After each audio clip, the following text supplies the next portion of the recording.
what's up? Welcome back to my channel. Today we are playing with the Huda Beauty Tantour product. This was super appealing to me, and honestly I couldn't even tell you why, just simply because I'm not really a cream product kind of girl, but for some reason, I don't know if it was maybe because this is one of those products where it's not a contour but it's not really a bronzer, it's just a combination of the two. I think that's one reason why it appealed to me. Also, like, I'm not a hardcore contour kind of girl. I feel like there's a time and place for it, and honestly I feel like the time and place for it is if you're doing more so photography or film, just simply because you need those cooler tones for the shadows of the faces and the structure. But for me, on a day-to-day basis, I don't even like to really use the word bronzing or contouring. I like to just say adding dimension, because I feel like that's essentially what you're doing. When you put your foundation on, your face becomes flat, one-dimensional, right? So you need to bring in some other tones just to really give your face some life and some more dimension. So today I'm planning on using this to bring back some more dimension to my face. When I bought this last week, I bought the shade medium, which was fine when I swatched it on myself, but then when I got home and I kind of started playing with it, I was kind of like, you know what, I think this might be not dark enough. And these are super pigmented, but the cool thing about them is they blend down very easily. I think that's the other hang up with also working with cream products. Sometimes they can be a little bit difficult to blend down. I know, like the ABH contour creams, I use those in my client kit, but I kind of have to mix them down a little bit with the oil so that way I have more slip and I can easily blend it out. But I've been using this. I've been using this for about over a week now, playing with it, trying different tips and tricks and ways to blend it out. This was a little bit of a learning curve for me to figure out. I was trying it with a sponge, different brushes. I have found that the easiest way for me to use this product is with a stippling brush. So first things first, my face is already done. So first I went in with the Tarte Shape Tape Priming Balm. After that, Dior BackStage. Y'all already know this is going to be the foundation that I'm going to be using because she's going to expire soon. In the shade 5W, I rant about this all the time, the most perfect shade match ever that I've ever had. After that, I went in with some Becca Aqua Luminous Concealer in the shade Dark Golden, and I set it with my Kat Von D Lock-It Brightening Powder in the shade Golden because this is back on stock on her website, so I feel like I can use it here, get on my channel.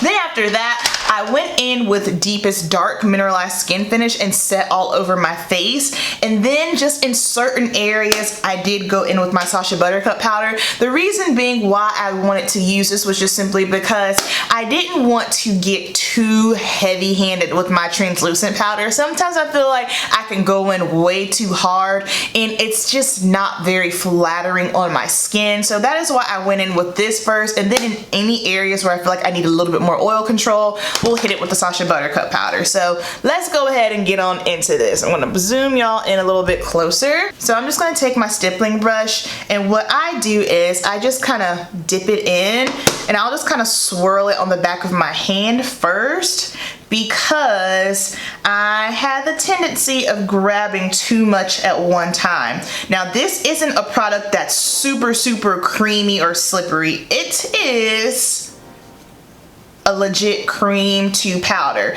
Now it's scary at first because the first couple of times when I got this, I definitely used way too much, and I was kind of like, oh crap, I used too much, and I just felt like the more that I was blending, it started to expand. So make sure you're not using any kind of brush that's too big, because you might feel like you get it all over your face, which I definitely did feel that way. I find that you want to push it into the skin, especially if you already do have your foundation on, because if you go in and you start swiping, you might disturb your foundation. So that is why, I mean, I do this with any cream products. I always prefer to stipple and push them in because I feel like it gives me the best blend and I don't have to worry about my foundation moving around on me.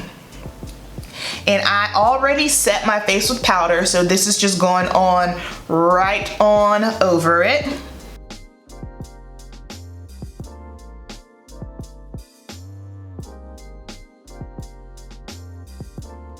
And then of course, if you want, you can go back in over it with a sponge, whatever you prefer. I just like using a stippling brush first to put it on. And then some days I did go back over it with the sponge. Like I felt like I got maybe a little bit messy in certain areas. And I did not put this on my nose just simply because I don't like for my nose to be too structured. I only put bronzer on my nose, again, just to bring more dimension, not because I'm trying to change the shape of it. So I'm not a big nose contour kind of person. All right, so now that we have the Tantour on, it is not very tacky at all. I mean, I could still feel it a little bit, but it's not super tacky. What I like to do, and I talked about this, I believe, in my live video, I like to take a translucent powder and go over my cream contours or whatever the case may be, just because I feel like whenever I try to set them in place with a powder contour or bronzer, sometimes I feel like it kind of grabs and it gets muddy. So I feel like if I put a little translucent powder over it first and then go over it with bronzer or contour if I want to bring it out just a little bit more, then it doesn't get muddy and it's a little bit more of an easier blend. That's just one of my little tricks, what I like to do. So let's take some bronzer reveal here. Ooh, wrong brush. Dang it. Yikes. Get my... I'm just using my Real Techniques blush brush, which I love for bronzer. I feel like on camera it's popping off way darker than what it is on the screen in the mirror when I'm looking at myself. All right, so I'm just gonna finish off the rest of my makeup and then I'll be right back and we'll talk about it.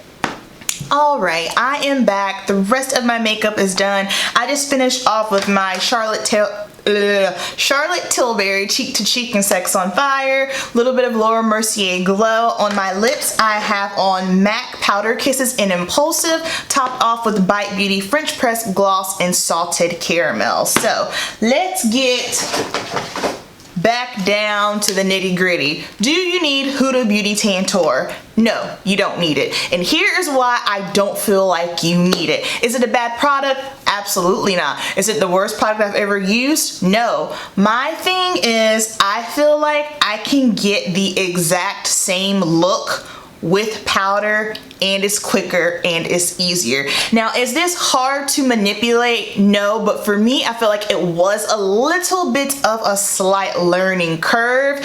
Using a stippling brush definitely will help. You can use a sponge. I wouldn't recommend using a dense foundation brush, something like this, if you do have your foundation on, because like I said, and this goes with any cream product, you can move your foundation around. Also, I do want to put this out there, I am biased. I am someone who always prefers powders over creams anyway. So if you're someone who is the opposite and you do prefer creams, try it out. Again, I don't think it's a bad product, but for me, I'm looking for the whole, let's keep it simple. How fast can I do this? Is this going to be another additional step? And is it something that's going to take me a little bit longer to manipulate? I do feel like it took me a little bit longer to manipulate. And also just the tone of it, I don't mind the tone of it. I do feel like it might be a little bit cooler than what I'm used to, but it's not a bad tone. So for me, I'm gonna stick with my Prime Beauty. And also, if I am looking for something that is a little bit more cooler in tone, because I do want to give more structure and more contour,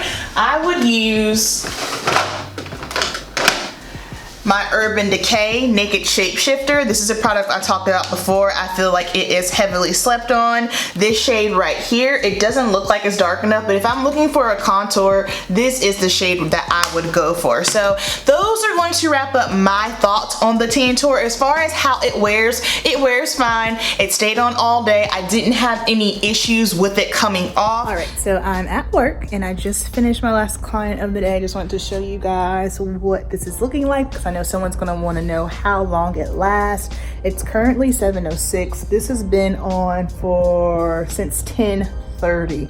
So this is what we're looking like. Sorry, I look a hot mess because it's been a long day. But yeah, it stays in place. I don't have any issues with it fading. Every time I've worn it, it's always stayed on. So that's good to know. It does last. Again, I just think that I'm a powder girl. I prefer powder over. I was really hoping that I would be like, oh yeah, this is something that I could use, but it's not that it's not something that I could use. To me, this is just another additional step, and it takes me a little bit longer. I know quite a few of you here that do follow me on my channel, you are novice or you're beginners or you're looking for something that's going to be a little bit, you know, faster, get it done. This for me isn't really a faster get it done. Like, even if I am looking to be snatched, I know that I can still get a snatched look with powder and not have to put so much time into it. So that is going to wrap up my thoughts on the Huda Beauty Tantour. Again, not a bad product. I just don't necessarily think that you guys need it. So down below, I want to hear your thoughts. Tell me if this is something that you have tried, if you plan on trying it, and what do you think? How's the tone looking? What are your thoughts on it, alright? Thanks so much for watching. You guys know the deal. Keep it simple, and I'll see you in the next video. Peace.